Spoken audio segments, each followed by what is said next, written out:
Les portes de l'ascenseur s'ouvrent sur une obscurité totale. Panne de courant. 20 étages à monter dans le noir complet. La PDG Vivienne Cross regarde son chef de projet, Owen Hayes, avec frustration. J'ai une réunion du conseil d'administration dans 30 minutes. Nous ne pouvons pas attendre que le courant revienne. Owen, épuisé après avoir travaillé toute la nuit sur sa présentation, hausse les épaules.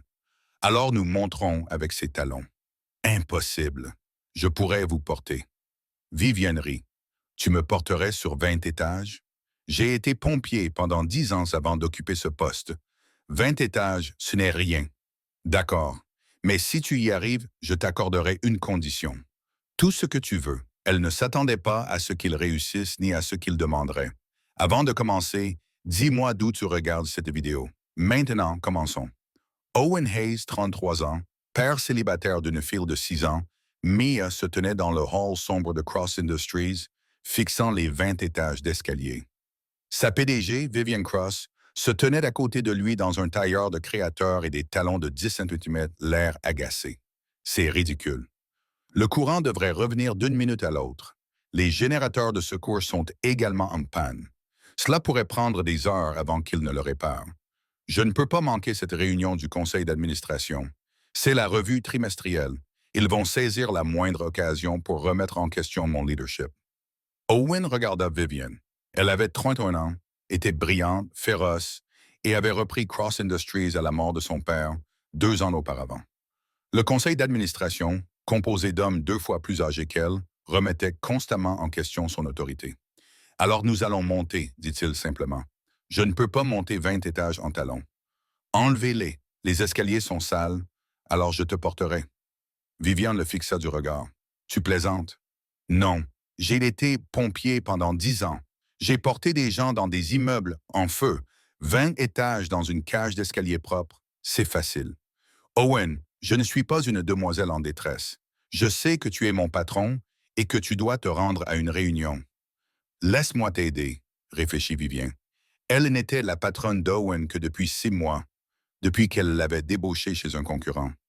Il était brillant en gestion de projet. Il livrait toujours dans les délais, sans jamais se plaindre. Mais elle le connaissait à peine personnellement. Si tu arrives vraiment à me porter sur 20 étages sans t'arrêter, je t'accorderai une faveur. Tout ce que tu veux, dans la limite du raisonnable. Owen sourit. Marché conclu. Mais quand j'aurai réussi, tu me seras redevable.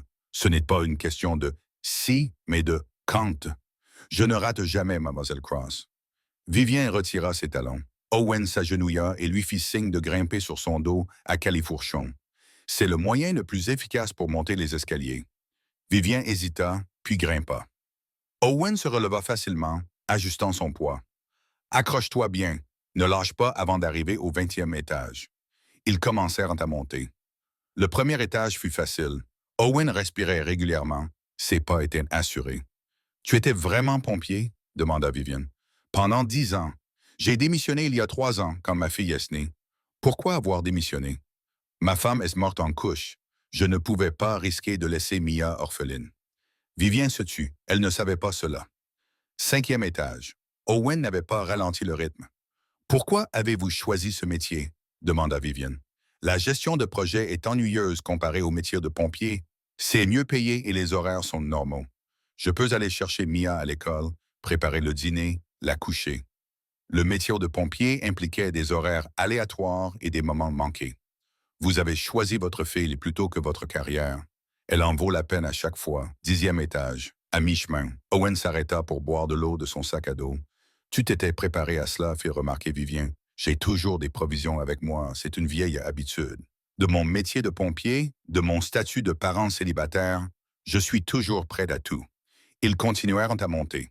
Vivien se surprit à remarquer des choses qu'elle n'avait jamais remarquées auparavant chez Owen. La force de ses épaules, la régularité de sa respiration, la douceur avec laquelle il ajustait son poids pour s'assurer qu'elle était à l'aise. « Parle-moi de Mia, dit Vivien.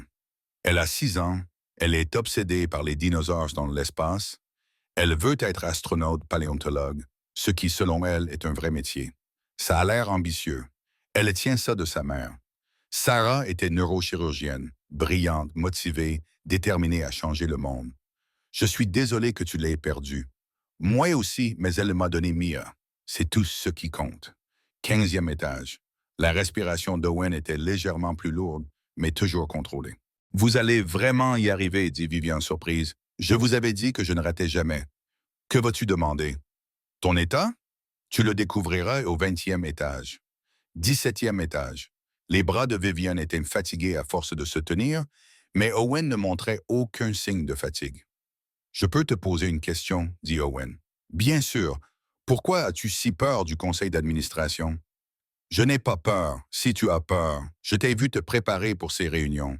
Tu te donnes à fond pour que tout soit parfait. Vivian resta silencieuse, car il ne me respecte pas.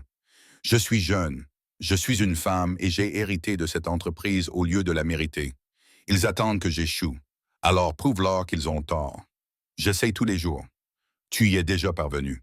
Les actions de Cross Industry ont augmenté de 30% depuis que tu as pris la direction. La satisfaction des employés est à son plus haut niveau. Tu as décroché 3 contrats majeurs ce trimestre. Les chiffres ne mentent pas.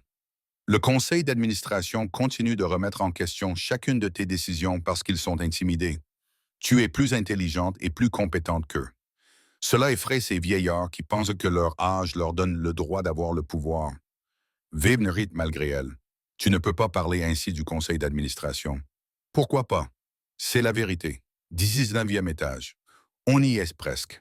Owen, j'ai besoin de savoir. Quelle sera ta condition pour que je puisse me préparer? Tu verras, 20e étage. Owen s'arrêta en haut, respirant à peine plus fort que d'habitude. Il s'agenouilla, laissant Vivian glisser de son dos. Elle se leva, les jambes tremblantes, émerveillée. Tu l'as vraiment fait. Je te l'avais dit. Alors, quelle est ta condition? Owen la regarda sérieusement.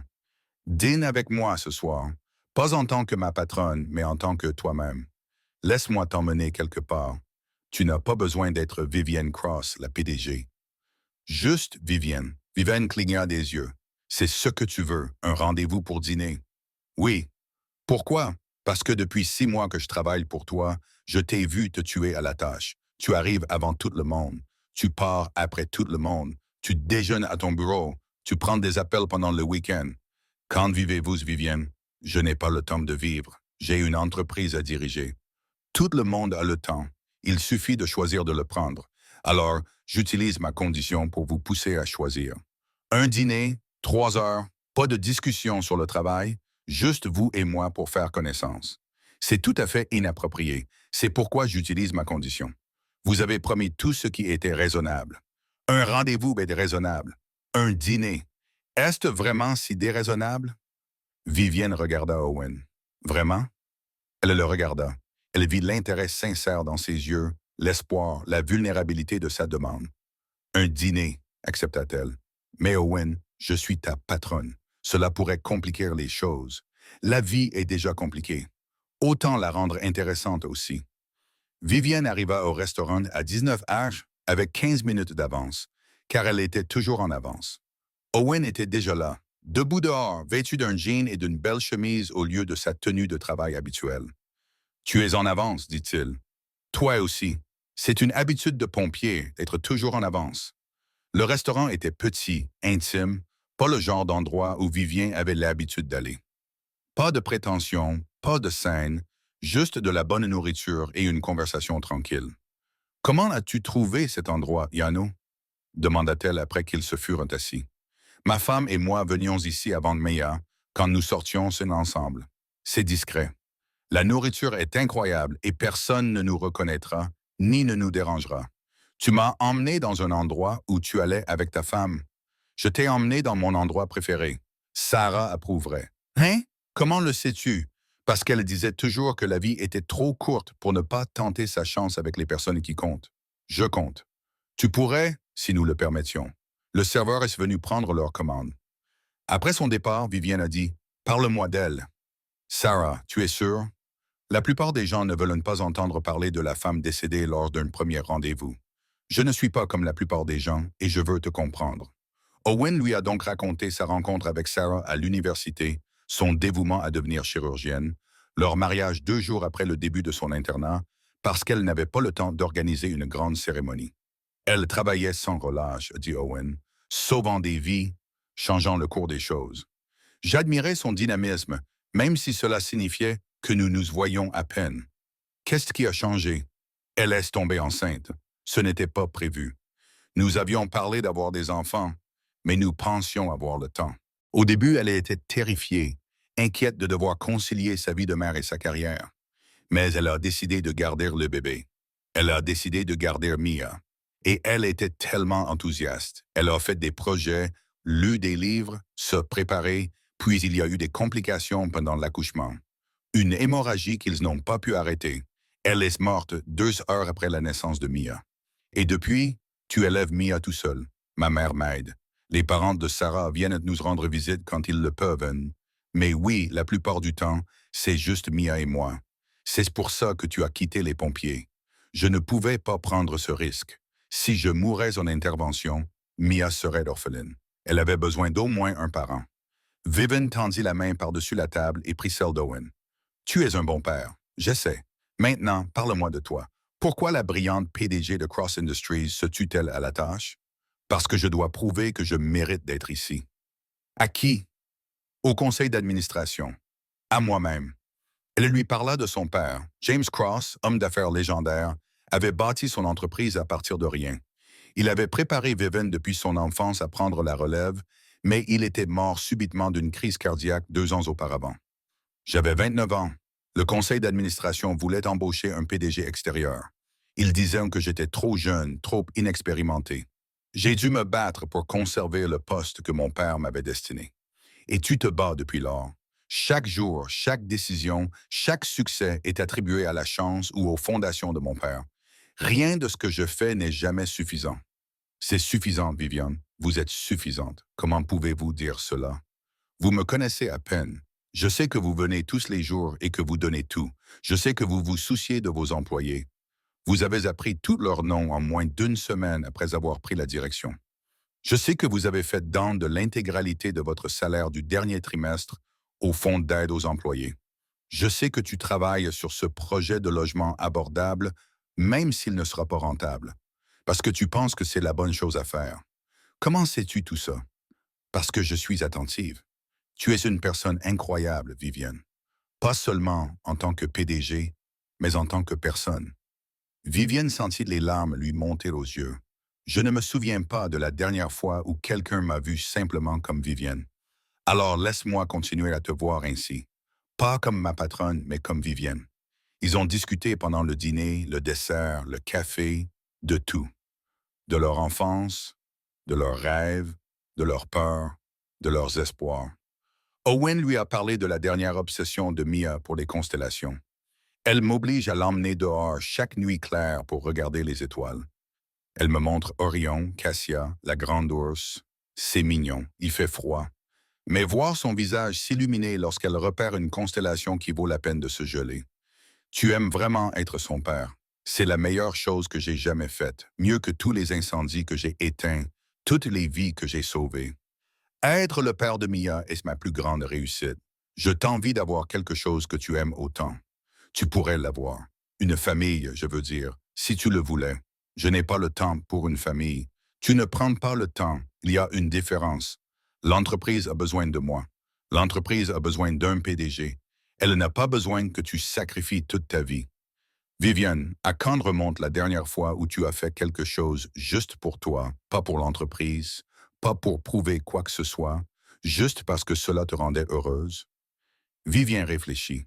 Elle ne s'en souvenait pas. Exactement. Oh Wendy, tu es tellement occupée à être PDG que tu as oublié d'être humaine. Ce n'est pas juste. C'est tout à fait juste.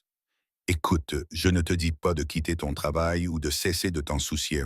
Je te dis de faire de la place pour la vie aussi, pour des dîners comme celui-ci, pour des rires, pour des moments qui n'ont rien à voir avec la productivité. Je ne sais pas comment faire, alors laisse-moi t'apprendre. Laisse-moi te montrer à quoi ressemble la vie, plutôt que la simple survie. Après le dîner, ils se promènent dans la ville, sans destination, juste pour marcher. Parle-moi de ton métier de pompier, dit Viviane. Comment c'était? Terrifiant, exaltant, utile. Chaque appel était différent. Parfois, nous sauvions tout le monde. Parfois, non. Mais nous essayions toujours. Ça te manque? Parfois, l'équipe, le but, l'adrénaline me manquent.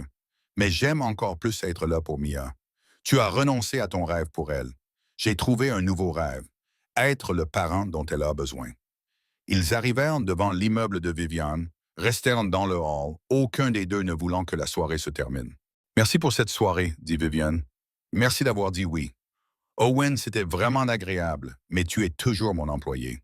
Cela complique les choses, seulement si nous le laissons faire.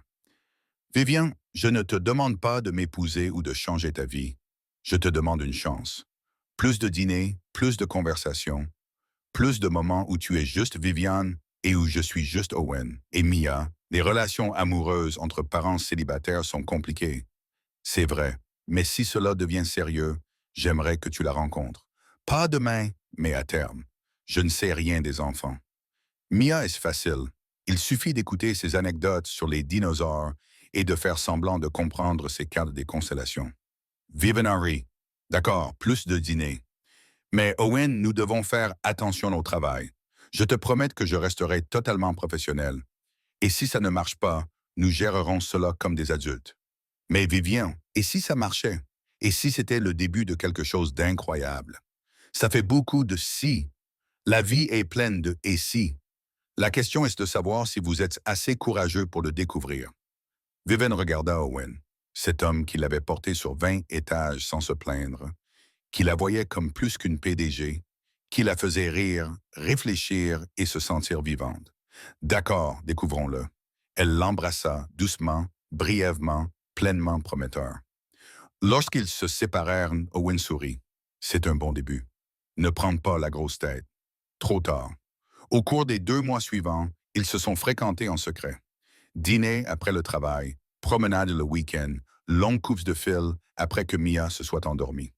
Au travail, ils restaient professionnels. Owen n'a jamais utilisé leur relation à son avantage. Vivian n'a jamais fait preuve de favoritisme, mais en dehors du travail, il tombait amoureux. Owen a emmené Vivian à la pièce de théâtre de l'école de Mia et l'a présentée comme son amie Vivienne. Mia a observé Vivienne avec sérieux. Tu aimes les dinosaures? J'apprends à les connaître. Tant mieux. Papa a besoin de quelqu'un d'intelligent à qui parler. Vivienne a rencontré la mère d'Owen, qui l'a immédiatement adoré. Enfin, quelqu'un qui fait sourire mon fils à nouveau. Owen a rencontré la partenaire commerciale et meilleure amie de Vivienne, Elena, qui a pris Vivienne à part. Il est bon pour toi.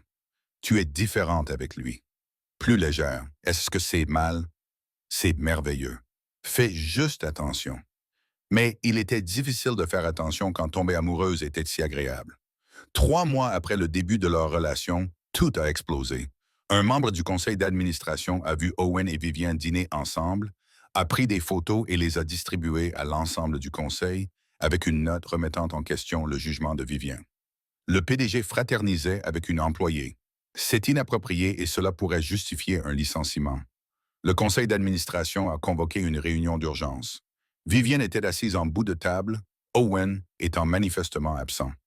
Mademoiselle Cross, ces photos vous montrent en train de passer ce qui semble être un rendez-vous avec Owen Hayes, votre chef de projet. Je suis conscient de ce que montrent ces photos. Et vous ne pensez pas qu'il y ait conflit d'intérêts? Owen et moi sommes en couple, oui, mais cela n'affecte en rien notre conduite professionnelle. Comment cela pourrait-il ne pas l'affecter? Vous êtes sa supérieure. Je suis aussi une personne. J'ai le droit d'avoir une vie privée, pas avec des employés. C'est inapproprié. Cela engage la responsabilité de l'entreprise. Vous devez mettre fin à cette relation immédiatement. Sinon, nous licencierons M. Hayes et nous pourrions reconsidérer votre poste de PDG. Viviane sentit la rage monter en elle. Vous menacez de le licencier parce que je sors avec lui. Nous protégeons l'entreprise contre toute responsabilité. C'est parce que je suis une femme, n'est-ce pas? Si j'étais un PDG masculin sortant avec une employée, vous fermeriez les yeux. Ce n'est pas vrai, bien que ce soit le cas. Mon père est sorti avec sa secrétaire pendant 5 ans avant de l'épouser. Personne n'a rien dit. Mais je sors avec quelqu'un et soudain, c'est un motif de licenciement. Le membre du conseil d'administration sourit froidement. Votre père n'était pas une femme qui essayait de prouver qu'elle méritait de diriger. Vous, oui. Chacune de vos actions est scrutée à la loupe car vous n'avez pas gagné la confiance que nous avions en James. J'ai augmenté les bénéfices de 30% avec des décisions qui pourraient encore se retourner contre nous. Cette relation est un risque que nous ne pouvons pas nous permettre. Mettez-y un terme ou perdez-le. Vivienne se leva. J'ai besoin de temps pour réfléchir. Tu as 24 heures. Ce soir-là, Vivienne se présenta à l'appartement d'Owen. Il ouvrit la porte, vit son visage et comprit que quelque chose n'allait pas. Que s'est-il passé? Le conseil est au courant. Ils veulent que je mette fin à notre relation. Sinon, ils te licencieront. Owen la fit entrer. Mia dormait déjà. D'accord, alors nous y mettons fin publiquement et continuons en privé. Cela ne fonctionnera pas. Ils nous surveillent désormais. Toute relation entre nous sera scrutée à la loupe. Alors que veux-tu faire? Je ne sais pas, Owen. Je ne peux pas les laisser te licencier à cause de moi. Et je ne peux pas te laisser sacrifier ton bonheur pour mon travail. Je peux trouver un autre poste. Pas dans cette ville. Ils te mettront sur liste noire, alors je déménagerai. Vivien, je ne veux pas être la cause de ton malheur. Mais Mia, on s'adaptera. Les enfants sont résilients. Vivienne s'assit lourdement. Tout ça est de ma faute. J'aurais dû être plus prudente. Ou le conseil d'administration devrait s'occuper de ses affaires. Ils dirigent l'entreprise avec moi. Leurs affaires sont mes affaires. Vivienne, que veux-tu? Que veux-tu vraiment? Je veux garder mon travail et te garder toi, mais je ne peux pas avoir les deux. Alors choisis. Comment puis-je choisir? Si je te choisis, je perds tout ce que mon père a construit. Si je choisis l'entreprise, je te perds. Owen s'agenouilla devant elle. Écoute-moi. Ton père a bâti une entreprise, mais toi, tu construis une vie. L'entreprise survivra sans toi. Les entreprises survivent toujours, mais survivras-tu sans vivre? J'ai tout donné pour traverser les industries. Je sais, mais cela t'a-t-il apporté quelque chose en retour? De la satisfaction, peut-être. Du succès, certainement. Mais du bonheur, de l'amour, une vie en dehors de ces murs. Ce n'est pas si simple. C'est aussi simple que ça. Tu as juste peur de te choisir toi-même. Je n'ai pas peur. Tu es terrifié parce que si tu me choisis, tu nous choisis. Tu choisis le bonheur. Tu admets que ton père avait tort, que tu ne peux pas être PDG et avoir une vie personnelle, que tu dois sacrifier l'un pour l'autre. Mon père a fait des sacrifices. Il a travaillé sans relâche et est mort à 58 ans d'une crise cardiaque due au stress. C'est ce que tu veux? Mourir jeune, seul, après avoir tout donné à une entreprise qui te remplacera dans un mois? Vivienne s'est mise à pleurer. Je ne sais pas quoi faire. Owen l'a prise dans ses bras. Alors laisse-moi t'aider à prendre une décision. Demain, tu iras à cette réunion du conseil d'administration. Tu leur diras que tu sors avec moi et que cela ne les regarde pas, que tu continueras à être l'incroyable PDG que tu as toujours été. Et s'ils n'aiment pas ça, ils peuvent partir. Ils me licencieront peut-être. Ou peut-être qu'ils feront marche arrière parce qu'ils savent qu'ils ne peuvent pas diriger l'entreprise sans toi. Mais Vivien, même s'ils te licencient, tu survivras. Tu es brillante et talentueuse, et n'importe quelle entreprise serait chanceuse de t'avoir. Mais l'héritage de mon père, l'héritage de ton père, c'est toi, pas l'entreprise. Toi. Et une partie de cet héritage consiste à vivre la vie qu'il n'a pas pu vivre. Choisir le bonheur, choisir l'amour, te choisir toi-même. Et si je n'étais pas assez courageuse? Tu as mené une entreprise à travers une pandémie. Tu t'es opposé à un conseil d'administration composé d'hommes qui voulaient te voir échouer. Tu as été courageuse toute ta vie. Ce n'est qu'un moment de courage de plus. Cette nuit-là, Vivienne s'endormit en pleurant dans les bras d'Owen. Il la serra dans ses bras, lui murmura des mots rassurants, lui promit que, quoi qu'il arrive, ils y feraient face ensemble. Le lendemain matin, Vivienne est entrée dans la salle de réunion du conseil d'administration. J'ai pris ma décision. Vous mettez fin à votre relation? Non, je la garde. Owen Hayes et moi sommes en couple et nous continuerons à l'être. Si cela vous pose un problème, vous êtes libre de démissionner du conseil d'administration. Mademoiselle Cross, c'est tout à fait inapproprié. Non, ce qui est inapproprié, c'est d'utiliser ma vie privée comme une arme contre moi. Ce qui est inapproprié, c'est de m'imposer des normes différentes de celles que vous avez imposées à mon père. Ce qui est inapproprié, c'est de suggérer qu'être une femme et une PDG signifie que je ne peux pas aussi être un être humain qui tombe amoureux. La société pourrait être tenue responsable de quoi? Deux adultes consentants dans une relation. Nous n'avons enfreint aucune politique. Owen ne relève pas directement de moi. Nous avons fait preuve d'un professionnalisme irréprochable au travail. Il n'y a aucune responsabilité. Nous ne sommes pas d'accord. Alors licenciez-moi. Mais sachez que si vous le faites, je rendrai public chaque action sexiste et discriminatoire que ce conseil d'administration a commise au cours des 2 dernières années. J'ai des preuves, j'ai des témoins, j'ai un très bon avocat. La salle est devenue silencieuse. Vous nous menacez. Je me protège, comme vous me l'avez appris. Les membres du conseil d'administration se sont regardés.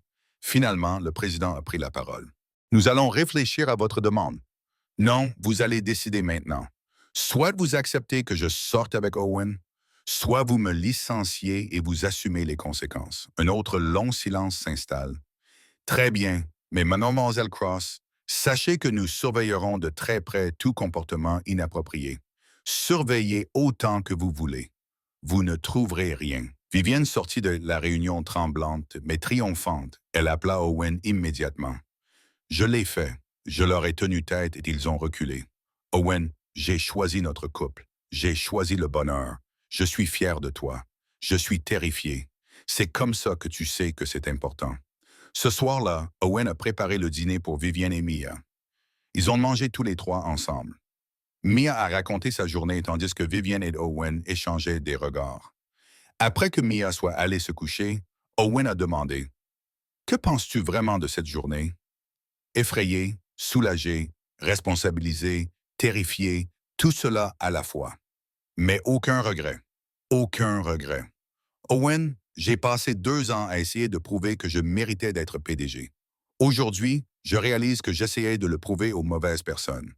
À qui dois-tu le prouver? À moi-même, et je sais déjà que je le mérite. Je n'ai pas besoin de leur validation. Non, tu n'en as pas besoin, mais j'ai besoin de toi.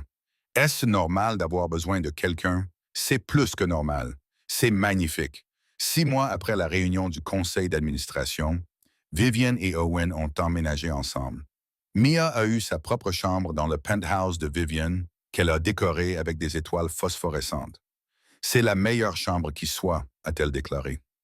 Vivienne a appris à être parent, a aidé Mia à faire ses devoirs, a assisté à des événements scolaires, a écouté d'innombrables anecdotes sur les dinosaures. Saviez-vous que les vélociraptors n'étaient en réalité pas plus gros qu'une dinde? Expliqua Mia avec sérieux. Je ne le savais pas. La plupart des gens l'ignorent, mais c'est une information importante. Owen observait Vivienne avec sa fille et tombait encore plus amoureux. 1 an après leur premier rendez-vous, Owen fit sa demande. Sans fioriture, juste tous les trois à la maison après le dîner. Mia colorait la table. Vivienne, j'ai quelque chose à te demander. D'accord. Mia et moi avons discuté. Nous aimerions que tu fasses officiellement partie de notre famille. Veux-tu m'épouser? Mia bondit. Et je pourrais t'appeler maman parce que tu es déjà comme ma mère. Vivienne les regarda tous les deux. Owen tenait une bague. Mia sautillait d'excitation. Oui, à vous deux, oui. Si vous pensez que choisir l'amour plutôt que la peur est toujours la bonne décision, abonnez-vous ci-dessous. Parfois, se défendre signifie défendre l'amour. Organiser un mariage tout en dirigeant une entreprise et en élevant une enfant de 7 ans était chaotique. Vivienne voulait quelque chose de simple. Owen voulait quelque chose de significatif. Mia voulait des dinosaures. Ils ont trouvé un compromis. Une cérémonie élégante avec de subtils détails dinosauresques que seule Mia remarquerait.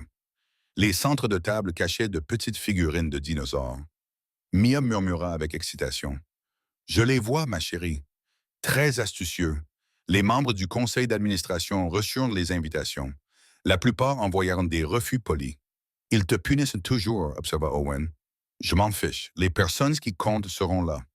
Parmi les personnes qui comptaient une figurine la mère d'Owen et les parents de sa défunte épouse, la meilleure amie de Vivienne, Elena, les employés de Cross Industries, qui étaient devenus des amis, et toute la classe de CP de Mia, car elle avait insisté. Si Vivienne devient ma mère, mes amis doivent être là pour le voir. Le mariage était magnifique. Une petite cérémonie dans un jardin. Mia était la demoiselle d'honneur. Des larmes, des rires et de la joie. Pendant les vœux, Vivienne a ajouté quelque chose pour Mia. Mia, je promets d'être la meilleure mère possible, d'écouter tes anecdotes sur les dinosaures, de t'aider dans tes projets scientifiques et de t'aimer comme ma propre fille. Mia a couru vers elle et l'a serrée dans ses bras. Tu es déjà la meilleure mère qui soit. Après la cérémonie, lors de la réception, un membre du conseil d'administration s'est approché de Vivien. Félicitations, Mademoiselle Cross. Merci, Richard. Je dois vous présenter mes excuses. Nous avions tort au sujet d'Owen, au sujet de notre jugement sur votre relation. Pourquoi ce changement d'avis? Parce que je vous ai observé au cours de l'année écoulée. Vous n'avez pas laissé cette relation affecter votre travail. Au contraire, vous êtes meilleure, plus équilibrée, plus heureuse, et le bonheur fait de vous une meilleure dirigeante. J'ai essayé de vous le dire. Je sais que nous aurions dû vous écouter. Certains d'entre nous sont vieux jeux et ont des idées bien arrêtées. Mais Vivienne, vous prouvez qu'il est possible d'être PDG et d'avoir une vie personnelle. C'est important pour l'entreprise. Merci de me le dire. Après le départ de Richard, Elena a pris Vivienne à part. C'était inattendu. Très inattendu. Peut-être qu'il me voit enfin comme une personne et non plus comme une jeune femme avec laquelle ils sont obligés de travailler. Ou peut-être réalise-t-il que tu es irremplaçable. La lune de miel a duré une semaine à Hawaï. Juste eux trois, Owen, Vivienne et Mia. C'est nos premières vacances en famille, a annoncé Mia dans l'avion. Ils ont passé la semaine à explorer les plages, à faire de la plongée avec tuba, à regarder les couchers de soleil. Mia a ramassé des coquillages et construit des châteaux élaborés. Owen et Vivienne ont profité de moments de tranquillité pendant que Mia jouait. Je n'arrive pas à croire que c'est ma vie, a déclaré Vivienne un soir. Une incrédulité positive ou négative? Une incrédulité incroyable. Il y a un an, j'étais seul, je travaillais 90 heures par semaine, convaincu que c'était tout ce que j'aurais jamais. Maintenant, je suis marié, j'ai une fille, et je suis vraiment heureuse. Tu mérites tout cela, tout. Toi aussi, Owen. Je sais que Mia n'est pas biologiquement ma fille, mais elle est la tienne. Tu es sa mère à tous les égards qui comptent. La biologie, ce n'est que de l'ADN. C'est l'amour qui fait une famille. À leur retour d'Hawaï, quelque chose avait changé chez Cross Industries. Le conseil d'administration était moins hostile. Les employés félicitaient Vivienne pour son mariage. Les rumeurs sur son comportement inapproprié s'étaient estompées. Tu leur as prouvé qu'ils avaient tort, dit Owen. Nous leur avons prouvé qu'ils avaient tort. 3 mois après le mariage, Viviane prit une décision. Elle convoqua une réunion du conseil d'administration. Je restructure mon rôle, je resterai PDG, mais je vais embaucher un directeur des opérations pour gérer les activités quotidiennes. Cela me permettra de me concentrer sur la stratégie tout en conservant un meilleur équilibre entre vie professionnelle et vie privée. À qui penses-tu pour le poste de directeur des opérations? Demanda le conseil d'administration. Vivienne nomma un candidat externe hautement qualifié. Pas Owen. Elle avait appris la leçon. C'est sage, dit Richard. La délégation est un signe de leadership fort. La restructuration a fonctionné. Vivienne avait plus de temps à me consacrer pour les événements scolaires, pour dîner avec Owen, pour vivre. Tu sembles plus légère, a observé Elena. Je me sens plus légère. Il s'avère que je n'ai pas besoin de tout faire moi-même pour prouver que je suis capable. J'ai appris la leçon. Enfin, un an après le mariage, Mia a posé une question. Maman Vivienne, est-ce que je peux t'appeler maman sans le Vivienne? Et ta mère biologique, Sarah? Papa m'a parlé d'elle. Elle m'a donné la vie et c'est spécial. Mais c'est toi qui m'élèves. Tu es ma maman qui est là. Tu peux être maman et elle est sa mère biologique. Sarah, comme deux titres différents. Vivienne a regardé Owen qui a acquiescé. Je serais honoré d'être maman. Tant mieux parce que tous mes amis t'appellent d'un maman de toute façon. Et c'est compliqué à expliquer. Ce soir-là, en bordant Mia, la petite fille a posé une autre question. Maman, tu crois que ma mère biologique Sarah t'aimerait? Je ne sais pas, ma chérie. Pourquoi tu me demandes ça? Parce que papa l'aimait et qu'il t'aime. Alors, vous devez toutes les deux être des personnes bien. Je pense qu'elle t'aimerait. Je pense que je l'aurais aimée aussi. Après tout, c'est elle qui t'a mise au monde. Et tu aides papa à m'élever. C'est comme si vous formiez une équipe, même si vous ne vous êtes jamais rencontrés. C'est une belle façon de voir les choses. 2 ans après leur mariage, Viviane a emmené Mia sur la tombe de Sarah. Elle a déposé des fleurs et a raconté à Sarah les dernières réalisations de Mia. Elle est brillante, tout comme toi. Elle veut devenir scientifique. Elle est gentille, curieuse et drôle. Tu serais très fier d'elle. Mia a ajouté son propre message. Bonjour Sarah, ma mère biologique. Je travaille bien à l'école. Maman Viviane m'aide en sciences. Papa me raconte encore des histoires sur toi. J'aimerais me souvenir de toi, Mais je suis contente d'avoir maman Viviane. Ça te va? En retournant à la voiture, Mia a pris la main de Viviane. Tu crois qu'elle m'a entendu? Je pense que si l'amour existe après la mort, elle t'a certainement entendu. Tant mieux, parce que je veux qu'elle sache que je suis heureuse. Ce soir-là, Owen a trouvé Viviane en train de regarder des photos. Qu'est-ce que tu regardes? Des photos de mariage. Je repense au chemin que nous avons parcouru. Des regrets? Pas un seul, Owen. Le jour où tu m'as porté jusqu'au 20e étage, tu as changé ma vie. La mienne aussi. Je ne t'ai jamais demandé pourquoi tu m'avais lancé ce défi. Le dîner, parce que je t'observais depuis des mois, je te voyais te tuer à la tâche, tout sacrifier pour une entreprise qui ne t'appréciait pas à ta juste valeur. Je voulais te montrer qu'il y avait autre chose dans la vie, en me portant jusqu'en haut, en prouvant que j'irais jusqu'au bout, littéralement. Tu es allé jusqu'au bout depuis. Pour toi, toujours, 5 ans après qu'Owen ait porté Vivienne jusqu'au 20e étage, il se trouvait dans le même immeuble. Il y avait encore une coupure de courant. Une autre tempête, une autre panne. Mia avait maintenant 12 ans et se tenait à leur côté. Sérieusement, cet immeuble n'a vraiment pas de chance avec l'électricité, se plaignait-elle. Ou alors il a beaucoup de chance, répondit Owen. La dernière coupure de courant a changé ma vie. Comment? Je te le dirai quand tu seras plus grande. Ils commencèrent à monter. Cette fois-ci, tous les trois à pied. 5e étage. Mia se plaignait déjà. Pourquoi avons-nous garé la voiture dans le garage aujourd'hui? Parce que ta mère avait des réunions ce matin, répondit Owen. Vous devriez tous les deux travailler à la maison comme des gens normaux. Nous ne sommes pas des gens normaux, dit Vivienne. Nous sommes des gens compliqués avec des emplois compliqués. C'est juste une autre façon de dire que vous êtes des bourreaux de travail. Quand es-tu devenue si intelligente? Demanda Owen. J'ai toujours été intelligente, tu viens juste de le remarquer. 10e étage, à mi-chemin. Papa, raconte l'histoire de comment toi et maman vous êtes rencontrés. Tu l'as entendu 100 fois. Raconte-la encore. La vraie version, pas celle adaptée aux enfants. Owen et Vivienne échangèrent un regard. Mia avait 12 ans. Elle était assez grande pour entendre la vérité. Ta mère était ma patronne. Elle l'est toujours, techniquement. Nous avons travaillé ensemble pendant 6 mois avant que l'électricité ne soit coupée dans cet immeuble. Je lui ai proposé de la porter jusqu'au 20e étage pour qu'elle ne rate pas une réunion. Et tu l'as vraiment fait. 20 étages sont arrêtés. Ta mère a été impressionnée. Quelle était la condition? Demanda Mia. Tu as dit que si tu y arrivais, tu aurais une condition.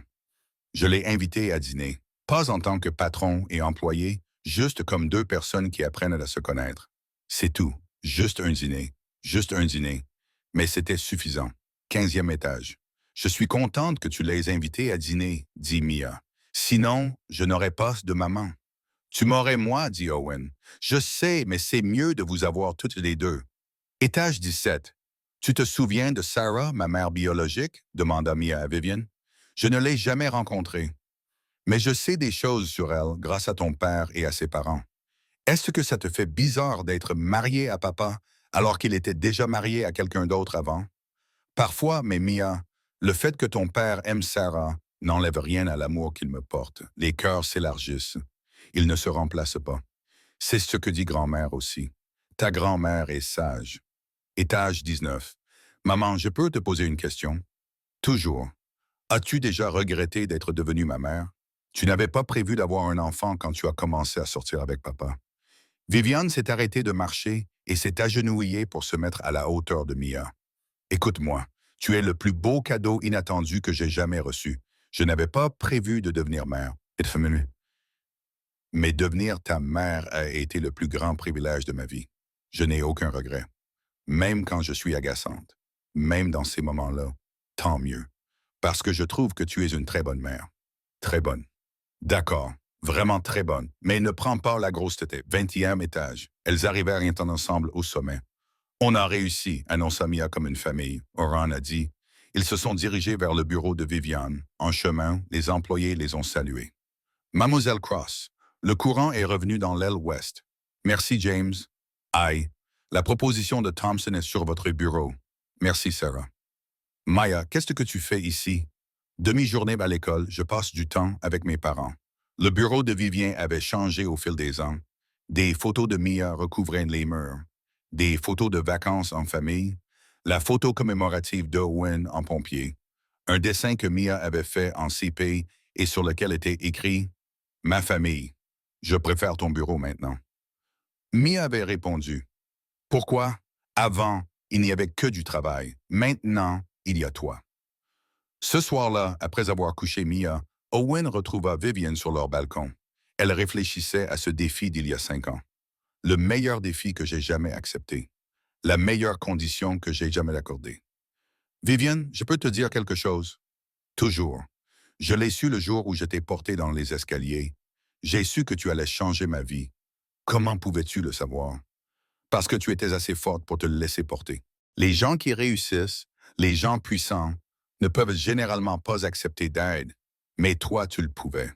Cela m'a dit tout ce que j'avais besoin de savoir, que j'étais faible, que tu étais humaine, que derrière la PDG se cachait simplement Vivien qui faisait de son mieux, prête à se montrer vulnérable.